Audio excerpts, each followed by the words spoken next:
Thank you very much, and thank you, Emily, for the invitation. Can you all hear me? I'll make an effort to speak up, so if you can't, just yell at various stages. So, as people may know, most of my work is on NMR spectroscopy, but what I wanted to do today was tell you a little bit about the recent developments in my lab, both at Stony Brook and now at Cambridge, on trying to do in-situ studies of batteries and supercapacitors, and give you a sense of what we can learn from these studies and also what some of the difficulties are. So just to quickly, for a general audience, remind people why we want to study these batteries and supercapacitors beyond the mobile phones that you all have hopefully switched off at this time. So grid storage is a particular important area, and if you think about trying to utilize more renewable energies, and which might be renewable energies from the sun through using photochemistry and photovoltaics to make chemical energy and electrical energy, you might use tidal or wind, you have to deal with the fact that most of the renewables are intermittent. And so we need ways of converting chemical energy to electrical energy and backwards and forwards to deal with the differences in demands in the times of days and the times of years. And so batteries and supercapacitors play an important role. The problem, though, is shown in this slide here, where we really need sort of power from the very small amounts through to the gigawatts, and it's a tremendous challenge. And batteries and supercapacitors here and here play a role in the smaller applications, either off the grid or in load leveling or in frequency regulation, but they are increasingly coming in. So this is a sodium sulfur system in Japan, and you can see the sort of compulsory picture of Mount Fuji in the background. Well, not a real picture. This tells you the size of the scale. It's a 3-story apartment block, so these are big batteries. This is an A123 system in a demonstration project in a wind farm in California. The other area is in transportation, and there you go through the hybrid systems where you've got the efficiency gains by putting in a battery via regenerative braking, or the fact that you can operate the internal combustion engine in its most efficient regime through all the way to an all-electric vehicle. And the Nissan Leaf just shows you the extent of the problem. This car's about $32,000 to $36,000, of which 50% of this is in the battery pack, and yet it only goes 100 miles. It's a 350 kilogram battery, and it's about this size. And if you're going to get more widespread adopting of these types of cars, you're going to have to go further than 100 miles. It's interesting, this battery technology, they've moved away from the sort of prismatic cells that are in your laptops to so-called pouch cells. So these are batteries covered in plastic bags with aluminum on the top to prevent moisture going in. It's the same plastic that you'll find to encapsulate high-end coffee beans, and so they're called coffee bag cells for that reason. And I'm pointing this out because I'll come back to that in a minute. So my group is generally interested in the whole field of energy. So we have a largest program on solid oxide fuel cells, and I'm particularly interested there in looking at how oxygen and protons move through the membranes for solid oxide fuel cells. And so this is just some illustrations of some proton NMR and oxygen NMR, where we look at the role of introducing defects on the local structure and then how that impacts transport. And so this is a perovskite system where we've doped in magnesium and strontium, which introduces vacancies into the lattice. And the oxygen NMR, even though you can't obviously do NMR of a vacancy, is sensitive to the nearby vacancy because you've got a 5-coordinate environment. And so you can use this very sensitively to work out the mechanisms for substitution in these materials. We can use proton NMR to look at proton conducting fuel cell materials. Again, so here's the protons in this brown millerite, so a perovskite related structure, and the proton NMR tells you something about the nature of the hydrogen bonding, which is then intimately related to the proton conduction in the systems. And we use proton NMR in conjunction with DFT to assign the structures and look at the energetics of binding. And the final area my group works on is something called carbon capture and carbon looping, where we're interested in materials that react reversibly with carbon dioxide to form barium carbonate. And what this is used for is to try and remove CO2 from in a flow stack. So if you've got a process that releases CO2, it's typically contaminated with other effluents, whether it's water, air, or sulfates. And so if you want to put this underground, you want to concentrate it. So in a flow stack in a power plant, it's coming out at high temperature, and you don't want to lose the energy by cooling it down to use it, for example, in an amine scrubber. And so if you can find materials that will pick up CO2 at one temperature, you can then use the heat coming out from the power station to heat it up further and release the CO2. You can do this with a lower energy penalty. And so the commercial material is calcium oxide forming calcium carbonate, but that sinters, and so the particles grow bigger as you cycle backwards and forwards. So we've been looking at materials that start off with one phase and then phase segregate into two, so that you can form nanocomposites that go backwards and forwards. But I want to focus my talk today on the area of batteries and supercapacitors. And so the interesting thing about this field is that you start off with the batteries that have really enabled the portable revolution industry. If you didn't have the lithium-ion battery, I would argue you might not have the iPhone and all those sort of essentials of modern life. And so you take the batteries there through all the way through these applications, and then you move them into the bigger ones where different things become important. So safety is important. So this is a nice Dell laptop going up in smoke in a Japanese hotel, but it's a much bigger issue if it's a car that does this. So this is a Prius with a similar incident. And then when you get to the idea of building batteries for the grid, you saw how large those batteries were in that example in Japan. You've got to be able to move electrons and ions over these much larger batteries, and that has materials implications and chemical implications in order to do that. So people are looking at a variety of different materials. I'll run quickly through them because I'm going to talk about all these chemistries. So moving from the lithium cobalt oxide systems that you have as the standard battery in the laptop, the layered structures of lithiums and cobalts. The Spinel is an important phase. It's important because it's a three-dimensional structure, so it's got a good electronic conductivity because the manganese are connected. You've got lithiums that can come in all directions, so that gives you a very high power material. The problem with it is you've got one lithium per two manganese, so it's low capacity. Lithium iron phosphate came along, and that has a slightly higher capacity because you can get all of the lithium out. It's not as high as you'd want because you've got the extra weight of the phosphate, and it's safe, but it's low voltage. And so there's a lot of work to try and replace the iron with manganese and cobalt to lift the voltage of the system. Or you could take the lithium cobalt oxide and get rid of the cobalt and replace it with nickel and manganese and get higher capacities. You can pull out two lithiums. What's also, you can pull out one lithium and oxidize the nickel to nickel 4+. And what's interesting in these materials is that it's sort of a paradigm shift because you're actually cycling with two electrons. And this is difficult because most transition metal ions, if you go from a 2+ to a 4+ state, have a very different preference for coordination environment, for size, and so the structures that you make that are stable in one oxidation state may not be stable in another oxidation state. And it's in fact the instability of cobalt 4+ means that you can't get all of the lithiums out of this material without it releasing oxygen. And the sort of fires that I showed you here are intimately associated with the oxygen that's released from these materials as the system starts to heat up, and that's what sets the organic electrolytes off.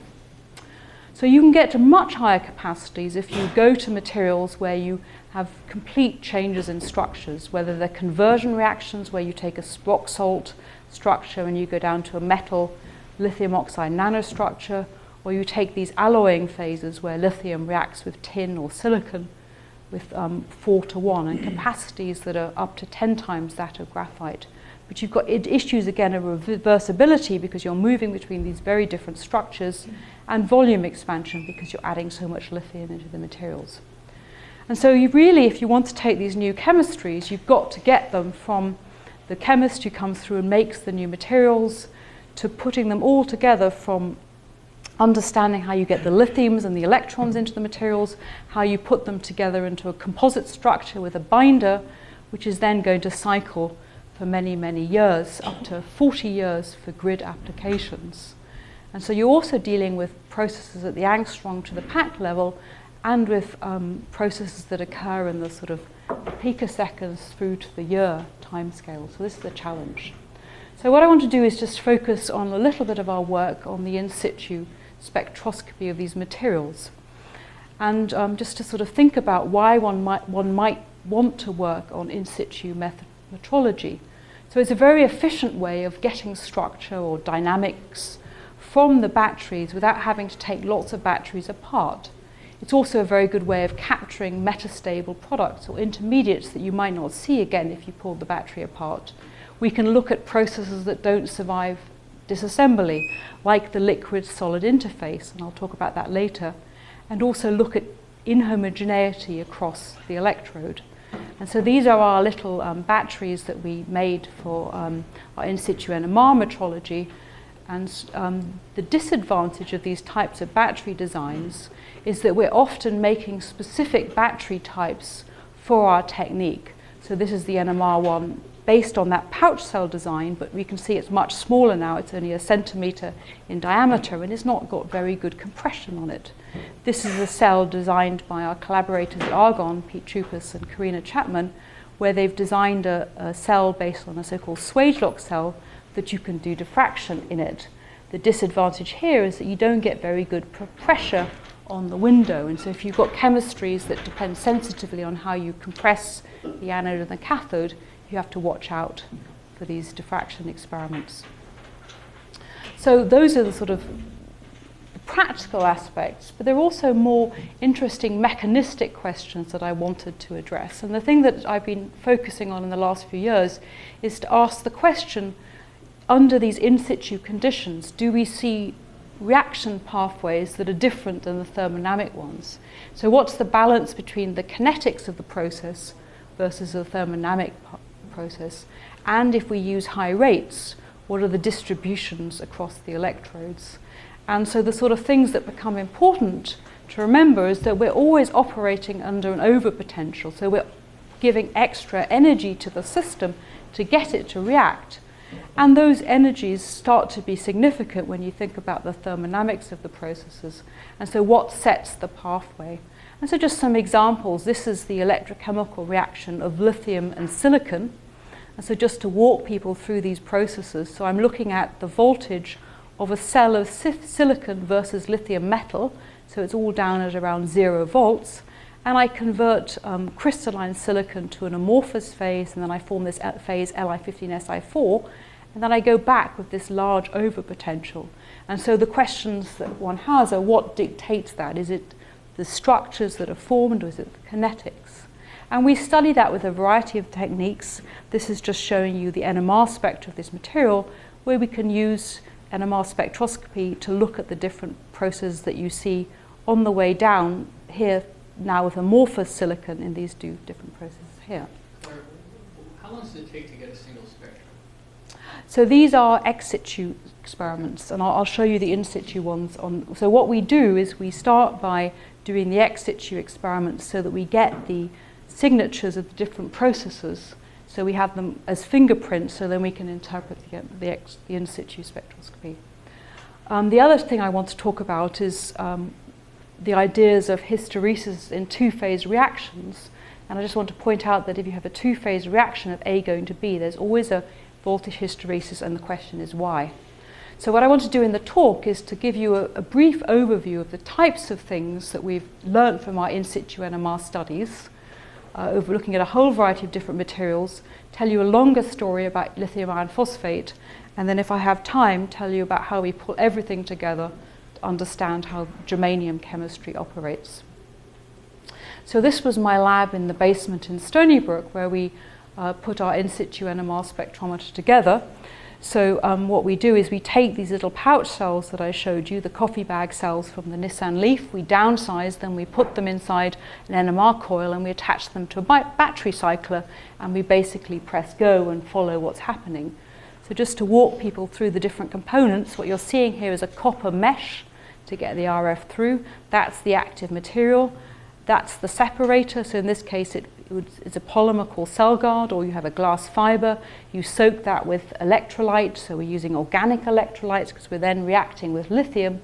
And this is the anode, which is, so this is the cathode, the anode, and this is the cathode, which is either an aluminum or a copper, depending on the chemistry you're doing.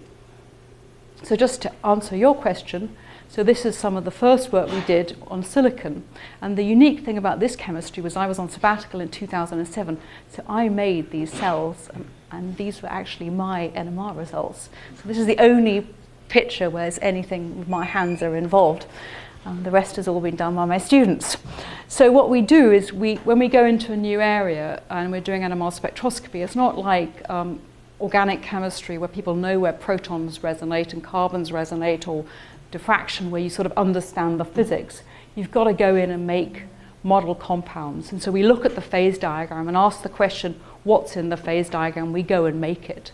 And so we obtain fingerprints for the different signatures. And so these are lithium silicide phases. And you can see that if lithium is close to a cluster, it has a peak at about 18. And if it's near isolated silicon, so there's just silicon 4 minuses, it has a peak at 6 ppm. So these are the clusters you find, and this is the isolated case. Now when we run our battery and we do it ex situ, this means you make lots of little batteries. I make lots of little batteries, and I took them apart, and then we run the NMR of them. And so what's interesting is you see right from the beginning, this is the reaction of the lithium to form the surface electrode interface, the passivating layer, and then you start to form the lithiums nearby the clusters. You keep on reacting, but you form almost halfway through the process the lithium near the isolated silicon. And the point is that isn't the thermodynamic phase. The thermodynamic says you should walk through clusters, break your clusters apart, and form isolated silicon. But because you're operating at this overpotential, the system would rather go in and break the clusters apart because it's easier to pull them apart than break down the crystalline silicon. And so it will take the easiest route forward. So that was all ex situ. So the question was, could we then do this in situ? Can I ask a question? You start with a polycrystalline silicon anode, is yeah, that right? yeah. So it's So that you start with a polycrystalline, you do one cycle and it goes back to an amorphous phase.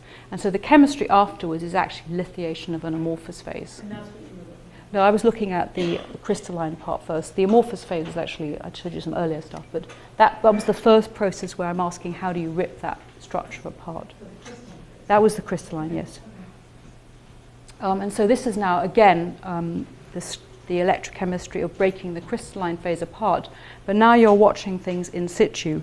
So on up here, you've got the electrochemistry moving along, you're forming the clusters, you're reacting to form the isolated silicon, the passivating layer, and you're also forming this peak at negative ppm that we never saw ex situ.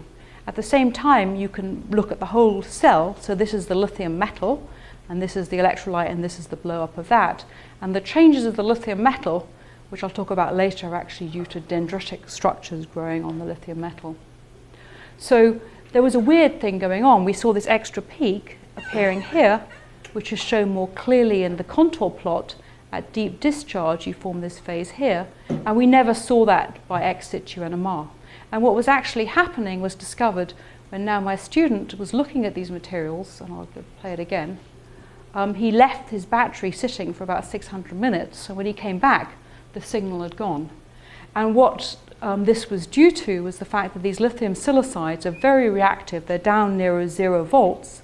The electrolyte is not stable, and so the phase that you form is actually oxidized in situ and forms another phase, and it reduces the electrolyte, forming this sort of passivating coating. And this was, at the time we observed this, one of the sort of first evidence that silicon in a battery wasn't stable, that you couldn't form a stable passivating phase. And the interesting thing about the chemistry was why we found this negative phase. And again, it was this idea that in situ, you're operating at the overpotential, you could actually lithiate the crystalline phase Li15Si4 more to form this overlithiated phase. That phase gave us a negative peak, and that was even more reactive. It was a metastable phase, so it was able to reduce the electrolyte, and then if it just sat in the electrolyte, it was oxidized. And so this is one of the major reasons that silicon chemistry still hasn't been commercialized, because people still haven't been able to form a stable enough passivating layer to stop this happening. So is it further reducing the SEI that's there, or is the SEI worse? So no, what's happening is you've got silicon and you're putting in the lithium, and the silicon is expanding so much, it expands 300%, that you form these cracks, and so you can keep on reacting. And so I think that's a lot of the problem, is you never form a stable SEI. And then you can put coatings on this, and that helps somewhat, but it slows it down, but it's not perfect. So, and so this is just showing you how we can move now into the second cycle. So what we did to look at multiple cycles was to grow silicon nanowires and carbon fibers, and there we're able to look at the reactions of the amorphous silicons and look at these clusters and their continued reaction. And all I wanted to show was, because we can get such well-controlled battery systems, we can do things like potentiostatic intermittent titrations, which are studies where you set the voltage and you watch what's going on. And in particular, we can look at how this lithium 15-4 phase sets the overpotential on cycling, and I can answer questions if people are interested in that. So what about paramagnetic materials? So I mentioned this Spinel material. So this is the lithium manganese oxide material. One of the problems of NMR spectroscopy is if you have unpaired electrons nearby, you get very large interactions with the electrons, which give you very broad signals. And so we had to spend a lot of time solving that problem, and these are some of the first in-situ NMR studies now of the Spinel. So this has a process where you pull lithium out at about 4 volts, and there are 2 different processes. So here the lithium is gone, now you're putting it back in again. And you can see, and then this is the lithium metal, and this is the electrolyte. And what's really weird about this chemistry is you can see the lithium signal going down, it comes up, it goes down, and then it comes up again. And this alternating or decrease in intensity and then coming up here is a measure of the so-called spin-spin relaxation of the system. So when we do an NMR experiment, we acquire it via a pulse, a series of pulses, and when we detect the signal, if the signal has disappeared in the time it's taken to collect, we measure that via T2 experiment. And so this is a measure of the T2 as a function of state of charge. And so if you just take it from me that this tells you something about the lithium mobility in these materials. And so what's happening when you start is the lithium T2 is a certain value, and then you pull lithium out of the structure, there are now vacancies in the material, the lithium transport increases, so the T2 drops, but then it goes up again at this inflection point, and that's a clear signature of lithium ordering at the end of this first solid solution process. It then goes down again as you continue on the next process. So what we can do now is to measure the dynamics of the lithium on the fly. We can then start to look at this as a function of temperature and understand what's going on. And so again, we're measuring this phenomenon as the T2. Just take it as a measure of dynamics.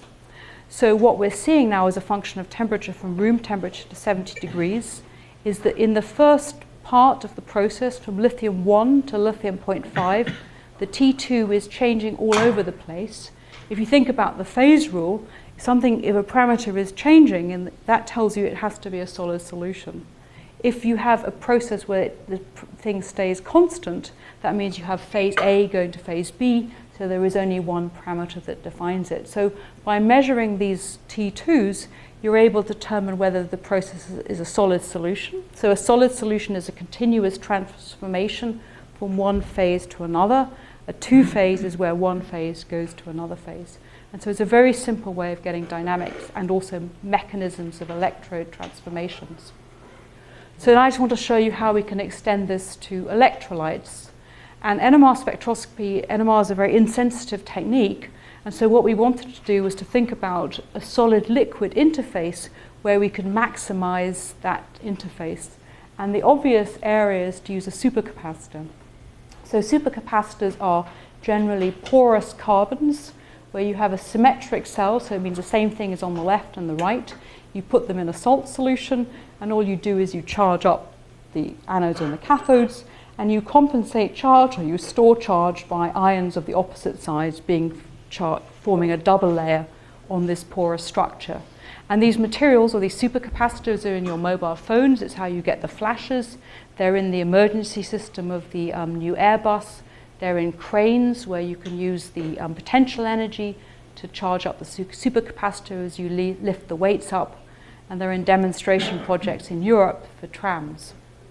So they have a very fast charge and that's discharge right. rate. That's right. Yes, so they're in sort of the seconds rate. So you use them in that. Yes, so they don't have anywhere near the storage capacity. That's right. But you couple. That's right. So you can. can, for example, in the mobile phone, you charge up the supercapacitor quickly, and then you can discharge it for the flash, and then it. And they're these gorgeous structures. They come in the commercial varieties from the husks of coconuts, and you carbonize them, and you get surface areas of 1,700 meters squared per gram. So this is half that of graphene.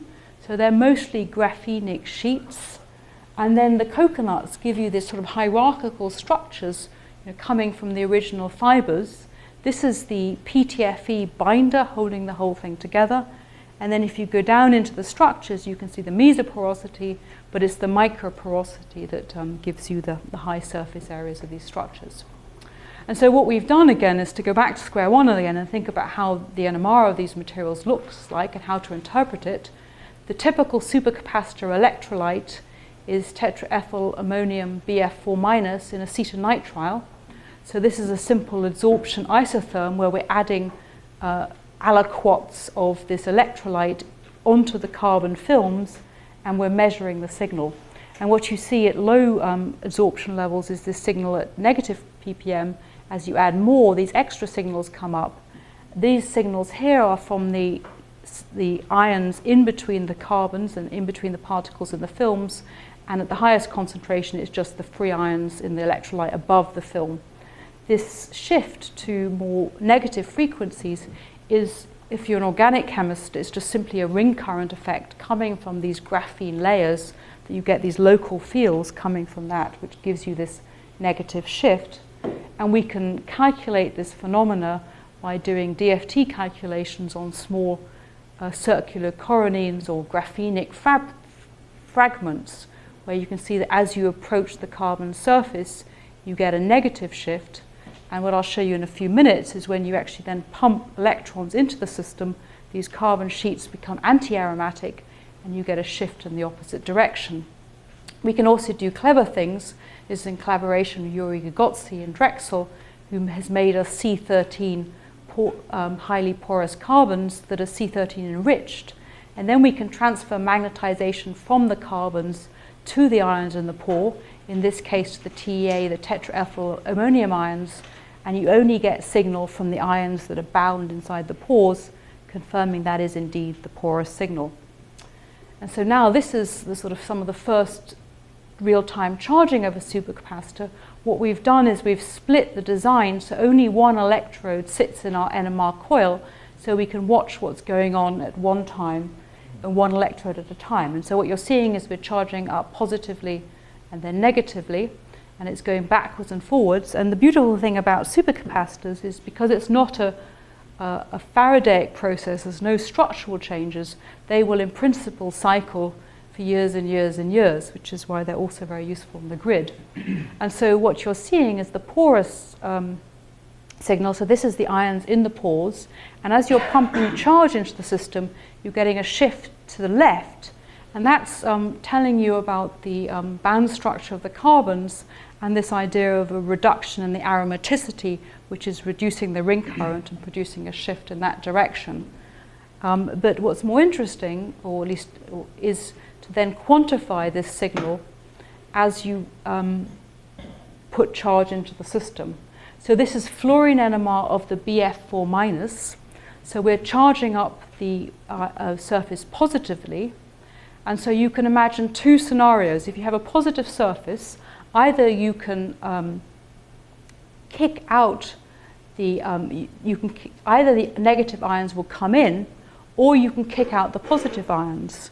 And so surprisingly, no one had actually looked at this experimentally before because it's quite challenging.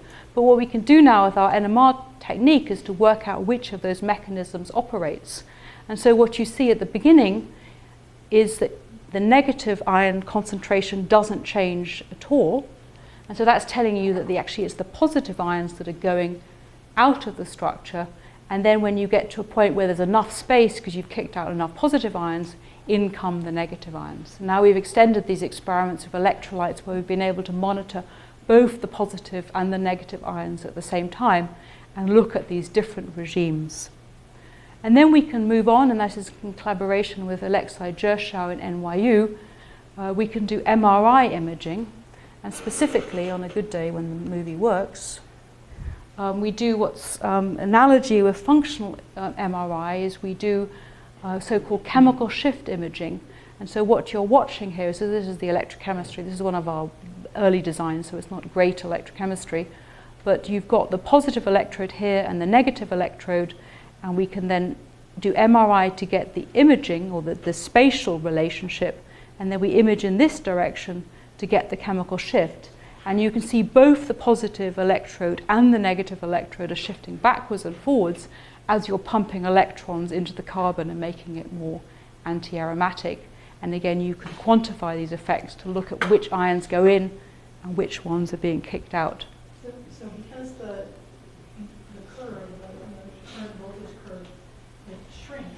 That's telling you that this is our first experiment and that I should have updated my movie.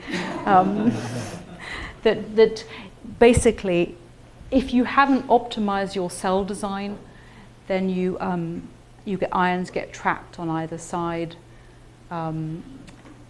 You find that, I mean, this is just a bad battery, but this is a pure capacitive design where you've just got the voltage, the current just tracks linearly with voltage. If you have a system where you don't have a good enough compression on your cell, or you're charging too fast, then you'll find that it just slopes up and you don't get this nice, beautiful capacitive picture.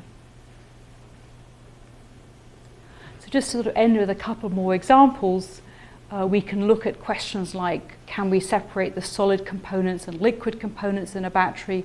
This is an example with the lithium sulfur system.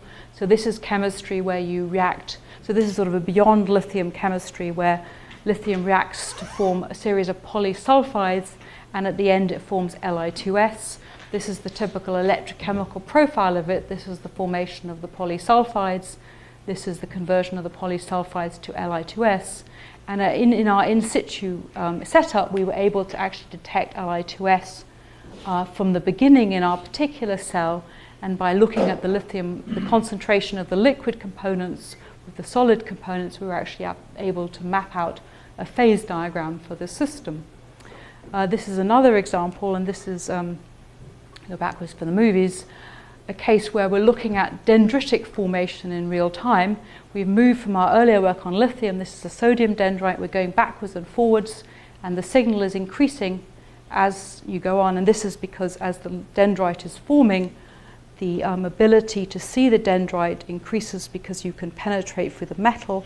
And so the signal here as a function of time is plotted here as a function of current. And so we can quantify dendrite formation in real time. And for sodiums, this is a particularly bad problem, that whatever current you use, you form dendrites. And so for people working in the sodium battery space, it's important because it tells them they have to work under regimes where they don't go down to sufficiently low voltages to form dendrites.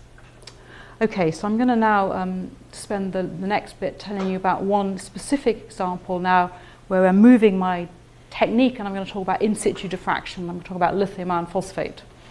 And so this is the material that was discovered originally by John Goodenough. Michel Armand got it to work practically by nanosizing it and covering it with carbon, and Yet-Ming Chang normally doped it and nanosized it and formed the company A123 on the back of it. So this is an example of a two-phase reaction where lithium iron phosphate goes to iron phosphate. One reaction, one delta G, so you have this flat voltage. And that's consistent with the phase diagram where essentially you've got very limited solid solution on both sides of the phase diagram. If you go up to 200 degrees centigrade, you will see a solid solution behavior with this eutectic at about 0.6. And Yet-Ming Chang has looked at the role of nanosizing, and even if you make sort of 20 nanometer particles, it still is a two-phase system. But what's really interesting about this system is this voltage hysteresis. And you have a voltage hysteresis in a battery when you charge and discharge, and that's simply coming from the internal resistance of the cell. But you can remove that hysteresis by looking at a zero current. And if you look at all the or if you look at a lot of materials that operate via two-phase reactions under certain regimes, and you back the voltage gap, so the hysteresis, down to zero current, none of them hit zero. And so in particular, the lithium-ion phosphate is about 20 millivolts. And so the question is why?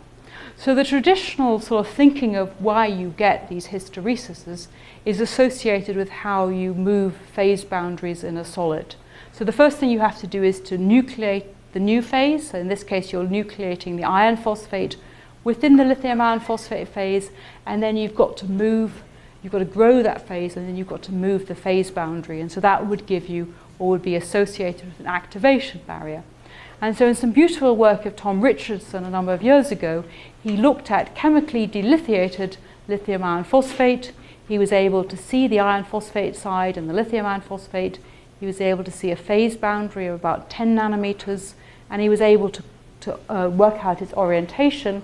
And so he proposed that the mechanism by which this material worked was a phase boundary along the BC direction, and it moved through the materials by lithiums coming in. So there are one-dimensional tunnels that go through this material. So lithiums come in at that phase boundary, and it moves through it.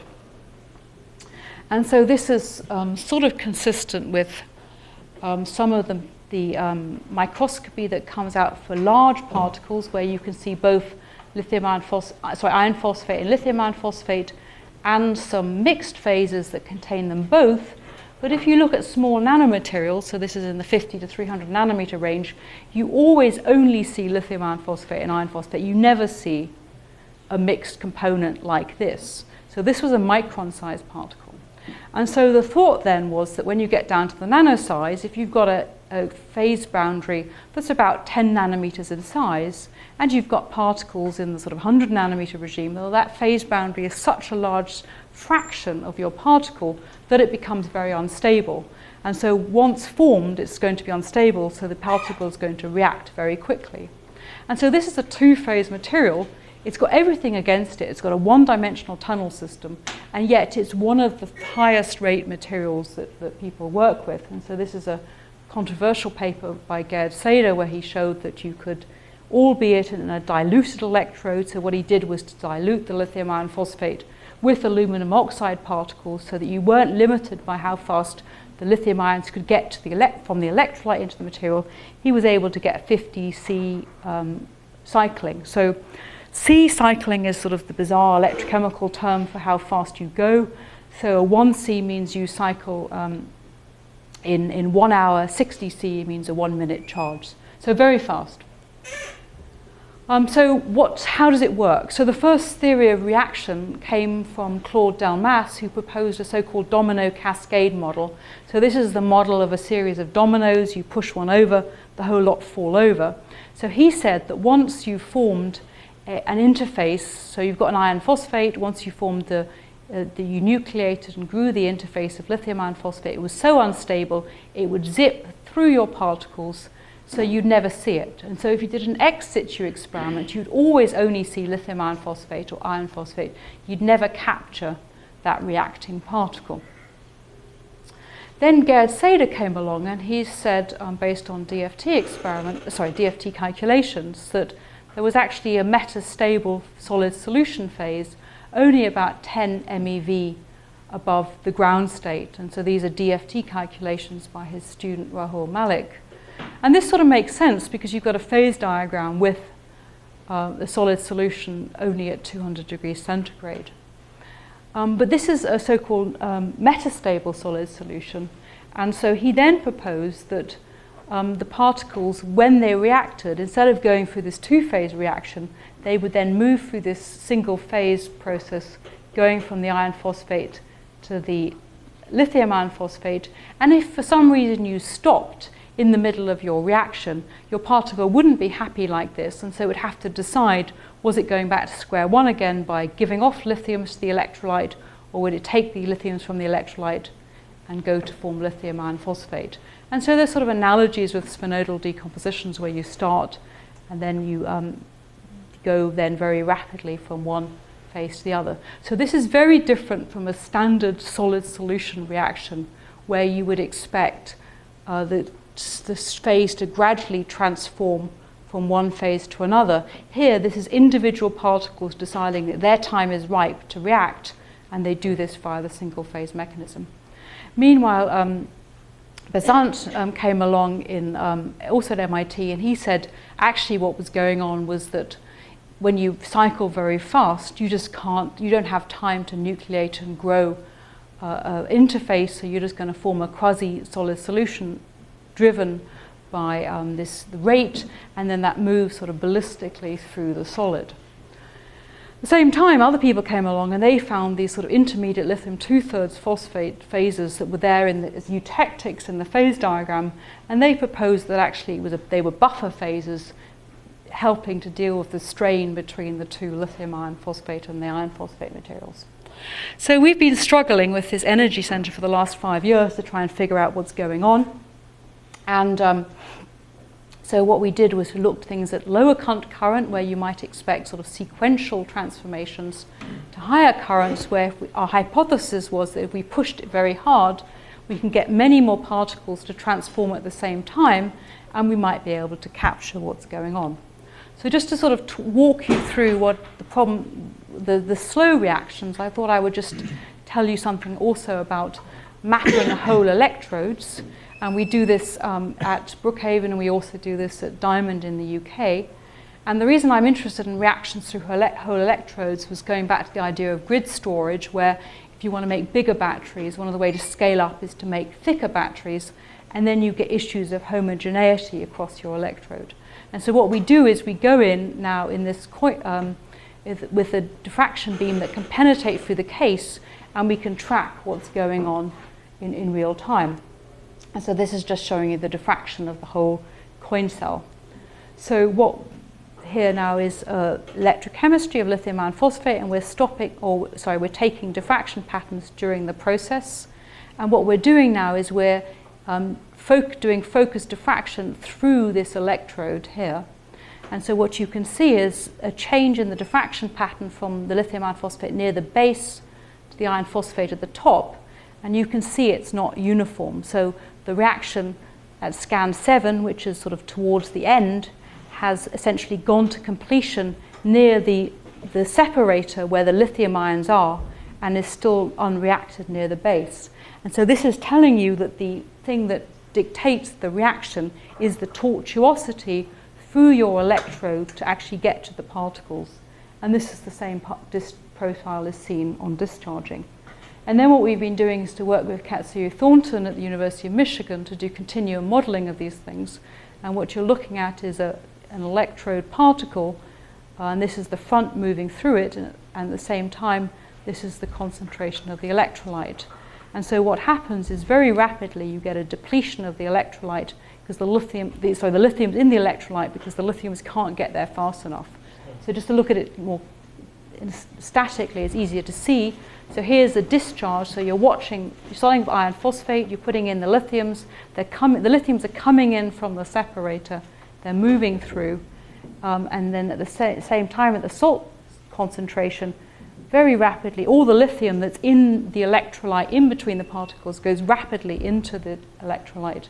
And then what's limiting the reaction is the lithium transport through it. What rate are you simulating here? Well, these are all C/7. So even at C/7, you're reaching limiting current? Yeah, but this is because this lithium iron phosphate, because it's a two-phase reaction, depends very sensitively on transport. It depends on the it could depend on the electronic wiring, but in this case, it's set by the concentration of the lithiums in the electrolyte. So this is far from the separator. This is the particle. So this is a thick. We're making 300 micron. So, but is this for a particle or is it for the entire electrode? Oh, so this is the entire electrode. Oh, okay. Yeah. So this is the electrode. Yeah. And then this is also what you see is pooling of the electrode where it comes in. So that's what happens when you do it slowly. What about faster rates? So this is again the idea that we want to try and capture the solid solution process, and the hope is if we push lots of particles to do it at the same time, we might capture it. So we're moving to the APS now, where we can, with image plate detectors, go very, very fast and capture the sorts of rates we need. And so now we're doing experiments at 5C, 10C and 20C. So this is a 6-minute charge. This is a 3-minute charge. And here are the lithium iron phosphate and iron phosphate Bragg reflections. So just to sort of walk you through it, what you should expect is just to see lithium iron phosphate and iron phosphate like I showed you before. But actually, you can see that there's an extension of the peak towards the iron phosphate, and so the miscibility gap is closing in. So it's shown more clearly with a 50 nanometer particle. So I go at 1C, I go faster, 5C, 10C, 20C, and 30C. And at 30C, you can almost imagine a continuous solid solution through the process. So let's look at this more clearly so you can follow what's going on. So these are now slices through the Bragg diffraction. So I look here, you can see the lithium iron phosphate. The first thing to notice when you cycle fast is already the peak has shifted beyond the place of the normal lithium ion Bragg refraction. So this is an example of a solid solution already outside that miscibility gap. And when you get halfway through, you can see how it smears all the way across to form the iron phosphate. And so this is not what you'd expect for a normal solid solution. A normal solid solution, it would just gradually, smoothly transform from one side to another. And this was also seen about the same time by another group in the Netherlands. So then the question is, if you see something like this, is it really a solid solution? Is it really this metastable phase? Or is there some diffraction physics we haven't thought about? And so my student Hao Liu spent a long time analyzing diffraction and worrying about whether you were getting broadening due to domain sizes. So remember, we're nucleating a new phase within a particle. If it's small, that would broaden it. But that gives you symmetric broadening. The only way you can get these bizarre line shapes is if you have strain caused by a distribution in cell parameters in your material. And so you could have that sort of strain if you had this idea of the coherent interface that I showed you in the electron microscopy pattern, where you have iron phosphate on one side and lithium iron phosphate on another one with different unit cell parameters between the two. Or you could imagine you had variations between the particles with different compositions.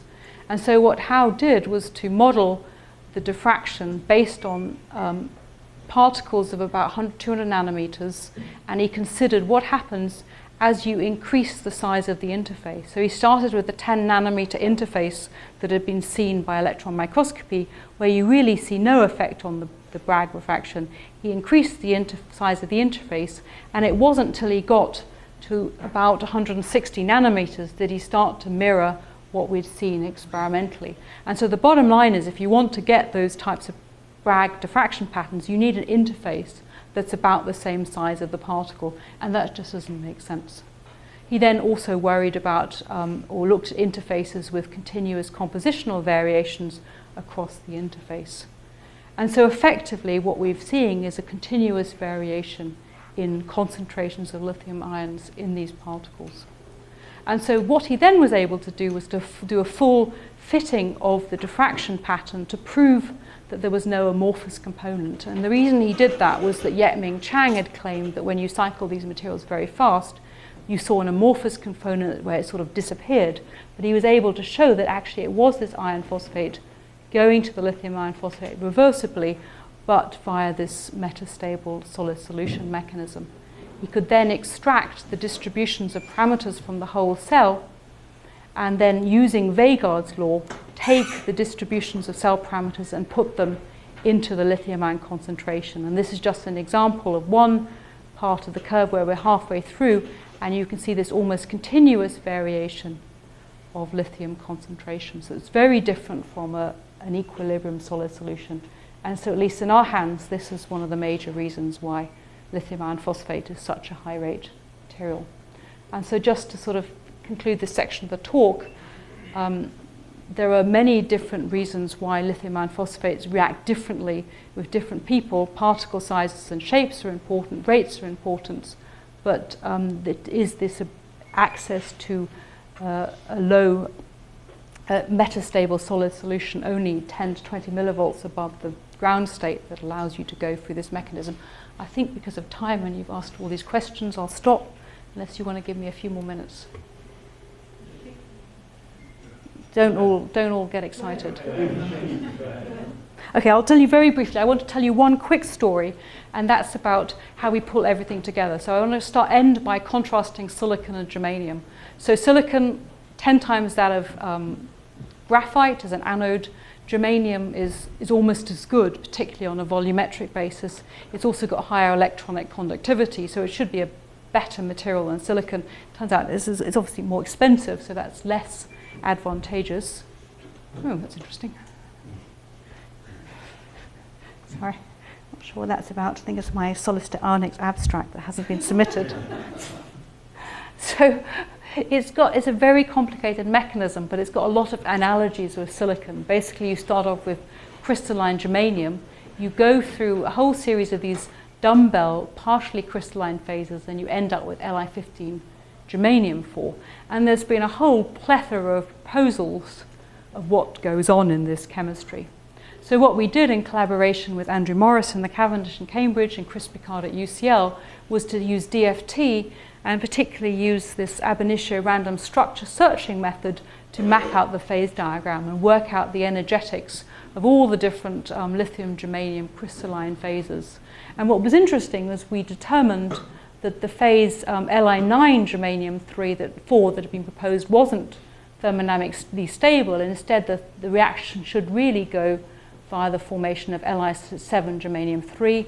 There's an Li1 germanium phase that's never seen because it's structurally very different from germanium. And again, it's this idea the system doesn't go and find phases that require massive reconstructions. So theory predicted this should be formed, then this and this. So does that really happen?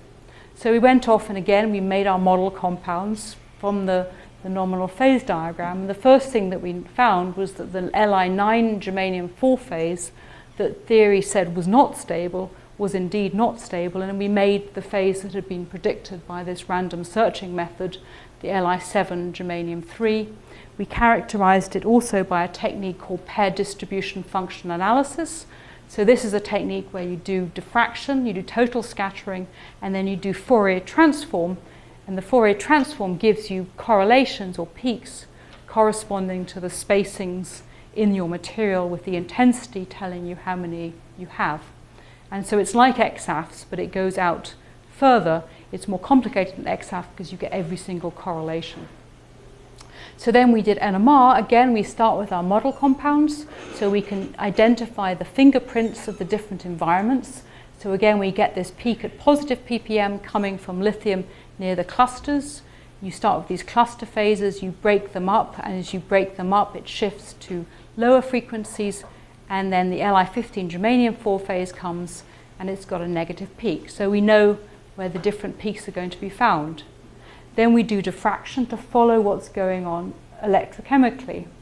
And so what was interesting was you start with this pristine phase, you react, and the first phase that you form, again, is this phase Li7 germanium 3 that hadn't been characterized before but had come out of the theory. Then we get into this regime where it's an amorphous mess.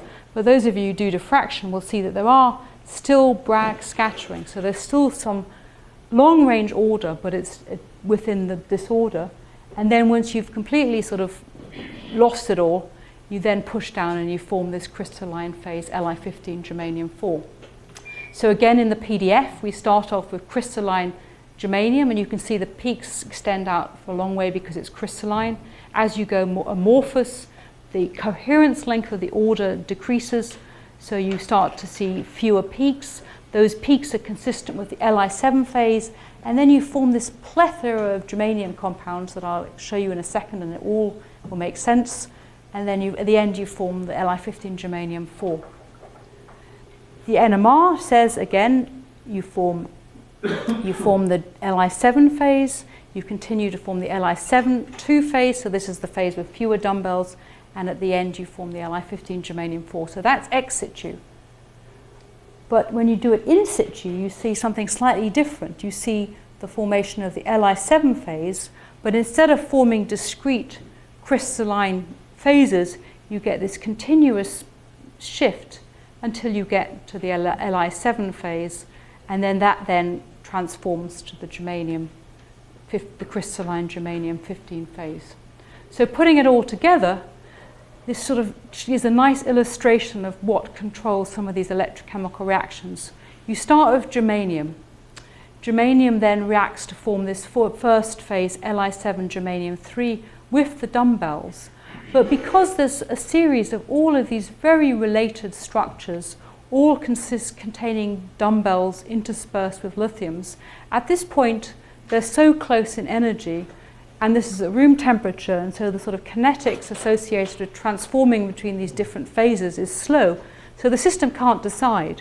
So it just sort of moves through this sort of amorphous mess where you still have Bragg reflections that characterize the spacings between these sort of columns, but you don't identify specific phases until you get to the phase where essentially you've broken down all of the dumbbells, and then the phase can reconfigure because the mobility of the lithium has increased considerably, the germanium bonds have been broken, and then it forms this crystalline phase. So it's again a sort of a mixture of thermodynamics and kinetics dictating the structural pathway. And with that, I'll end by saying I hope I've shown you that in situ methods in combination with a lot of different techniques can be applied to an increasingly large range of systems to look at a whole variety of different problems. Lithium iron phosphate, I think we've shown compellingly that there is this metastable solid solution phase that is responsible, at least in part, for the high rate, and that again, in this germanium chemistry, there's a whole series of crystalline and Pauli phases, and that, as you all know, kinetics and thermodynamics are both important in these systems. So with that, I should acknowledge my great group in Stony Brook and Cambridge, Hao Liu in particular for the lithium iron phosphate work with Fiona and Michal, Heyung and Yan Yan for the germanium, Barish and Ken who did all the silicon work, and my great collaborators in Michigan, UCL, at Argonne, and at UCSB. And thank you very much for your attention.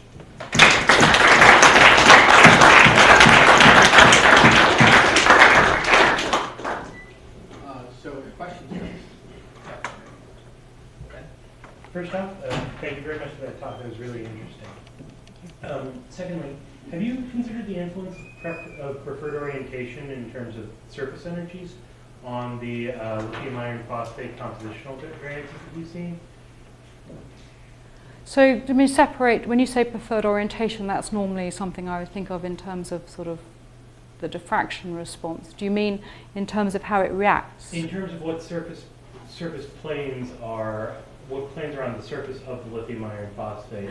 Well, so there's definitely a role that the shape of the particle plays, and undoubtedly I think that where people actually captured this sort of metastable 2/3 phases, they were very long particles, and I think at that point they were sort of long nanostructures, so you could actually lock into those types of materials. Like more of a nanowire kind of part. Exactly, and particularly because it's this one-dimensional tunnel structure, you know, the platelets will have a very different mechanism from more spherical particles. So the answer is absolutely yes.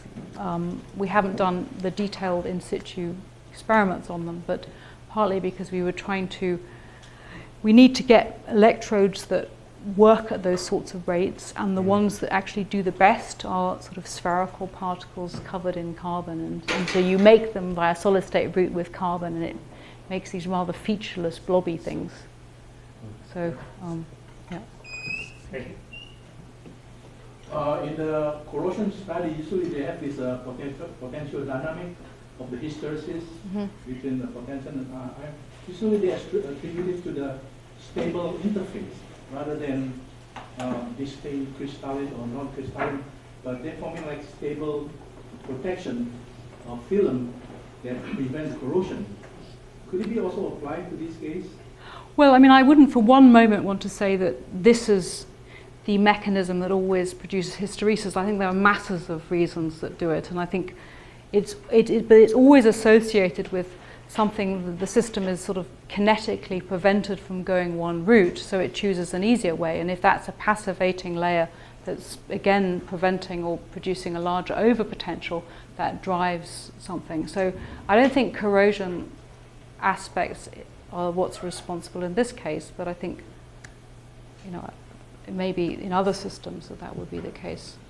I'm not sure I answered the question very well, but I think that it is a widespread phenomena, and there are many systems where you'll see slightly different performances depending on how you do it, also depending on the rate. If you go slowly, you know, it will find a way to do it. Silicon is interesting just because it's so difficult to break silicon bonds that silicon, you know, will always take the easy route in life. And I didn't talk about one example where we form a crystalline phase, and that, because it doesn't have any nuclei to go back to the amorphous phase, takes a massive overpotential to do it. So, you know, there are lots of different, and then there's conversion chemistry where it is the interfacial reaction where you're moving ions, and so the lag of one ion that's moving faster than the other ion, that then also creates the overpotential and causes the hysteresis. And that's a more of a closer analogy to what you're talking about, where you've got different species that are phase segregating, and then they come back together with different rates just because of the sizes, whether it's iron 3 plus and or iron 0 and fluoride. When you say the presence of solid phase will give a certain definite destruction on this potential dynamic. I'm not sure I quite understand, but certainly you've got the voltage will be controlled by what solid phases you're formed, but the kinetics might dictate what they are. So it's sort of a chicken and egg problem. I was curious about the MRI of the Supercap. So you do the imaging of both the positive and the negative electrode at the same time? Yeah, so we're imaging the whole thing. We're just doing a Z image through the electrode. Right. So if I remember correctly, maybe I misunderstood it. It looks like the anode and the cathode were undergoing the same sort of shifts, chemical shifts. Yeah, so that was what was really odd, surprising to us in the first instance, but it's coming from the fact that you have a carbon, and if you think about the band structure of a graphite or graphene, you know, it's symmetric about the Fermi level. And so in both cases, you put in electrons and it becomes less aromatic. And so they have the same effect on the shift. It's not quite, it turns out the one has a bigger shift than the other, but the effect is still aromatic to less aromatic. Okay, so it's two separate reactions that are happening, but But annoyingly, they both shift the same way. Which is why we had to go through, what I didn't explain clearly was we'd gone to this split design for the NMR because we couldn't tell what was happening because they were both doing the same thing. You know, in a nice ideal world, they would have done opposite things and we wouldn't have had to go to that design. In the MRI, we didn't have to do that because you could separate them because of the gradient. But the MRI allows you to then track the concentration of ions going in and out of the pores, you know, in that design. So we've covered a lot of interesting phenomena at the molecular level in this talk. I was wondering if you can comment on how we can exploit some of this understanding that we've gained now to design better battery or capacitor systems. Yes. So, well, I've shown you so many different things. So, the germanium chemistry and the silicon chemistry. So, we're trying to look at, for example, doping to try and stop, to find or to introduce little nuclei into the system, so that you nucleate a new phase and you don't have to go to these high overpotentials to do that. So that's one example of how that insight has helped. The lithium-ion phosphate, the question is, that's sort of one of those things where now we sort of know how it works. I think it gives us insight into why some doping strategies are useful in these two-phase reactions. You can try and get that metastable solid solution closer, or for larger particles, what you do is you don't necessarily have the whole particle going via a metastable solid solution, but you sort of increase the domain or the region at which the reaction is happening to get you higher rates. So that sort of gives you an insight into why doping is important. In the lithium sulfur chemistry that I spent about 2 picoseconds talking about, what we did was to we got from our NMR, in conjunction with some work of Anton van der Ven, we mapped out the phase diagram, and that then allowed us to say something about the role of concentration of the polysulfides in that reaction. And sort of the aim of that game is to stop the polysulfides go to the other side and short circuiting. I mean, other direct implications that maybe has some relevance to some of the work that's done in this department, we used years ago in the manganese oxide chemistry, we did a lot of work on primary batteries. And we actually looked at the defects in these structures, and we used NMR to show we could exchange the protons for lithiums to make a new lithium manganese oxide that's actually in one of the primary cells. So the problem with what we do is, I mean, in battery chemistry it's so diverse that it's difficult for me to say, you know, with this I can reinvent the wheel and solve the world's problems. But there's, you know, it's giving some insight as to how we can use our information. And I think what we've done, again, with the lithium-ion phosphate, where I was showing you the mapping of the reaction through the electrode, we've worked on now different electrode morphologies and shown that if you use better wiring, but also combinations of smaller particles and large particles, which actually then react at slightly different voltages, we can get much smoother reaction across the electrode. So we've been able to sort of use that engineering to control how you get reactions across the electrodes. So.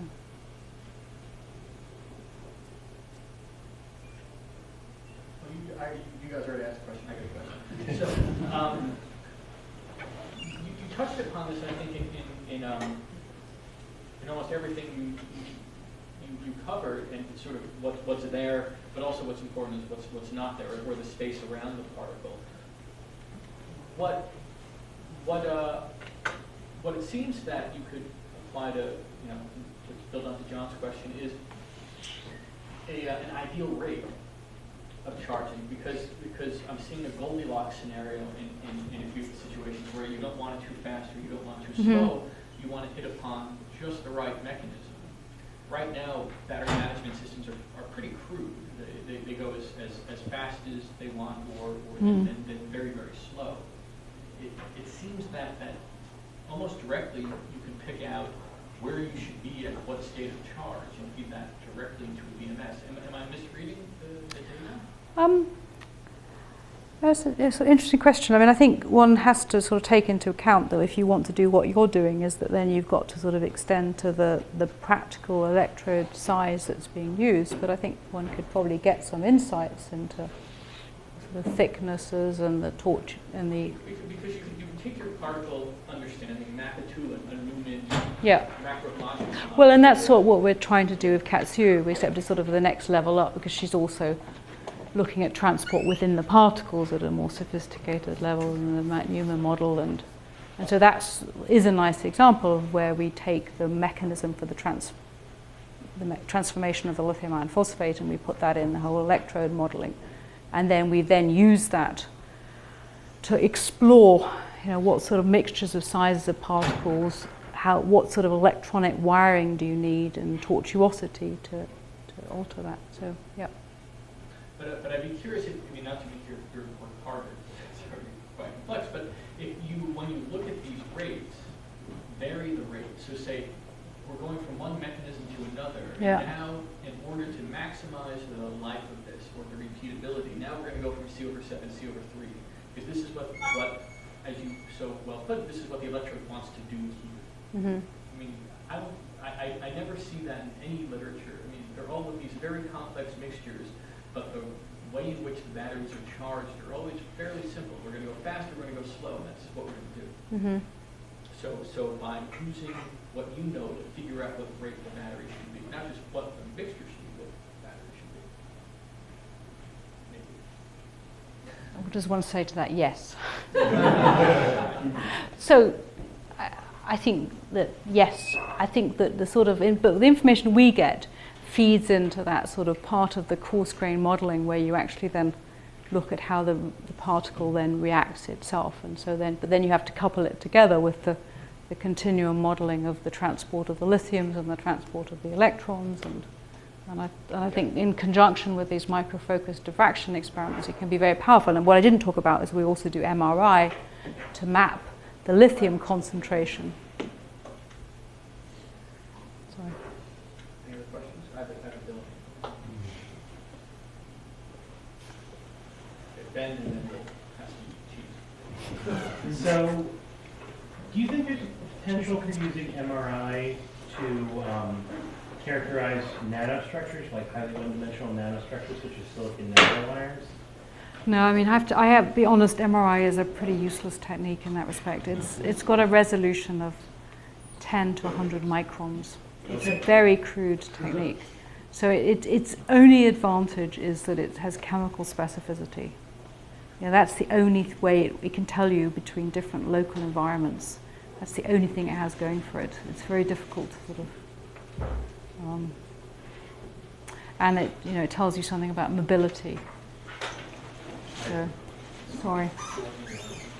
But it's this problem. If you want to go down to that resolution, you want to look at transformations, you're looking at sort of tomographies of this world.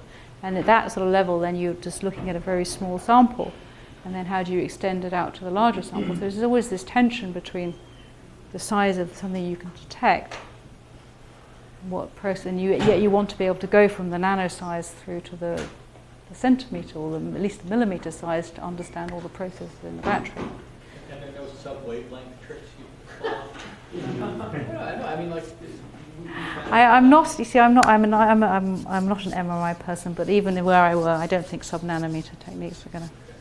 Unfortunately, I mean, I think there are tricks you can do by labeling things.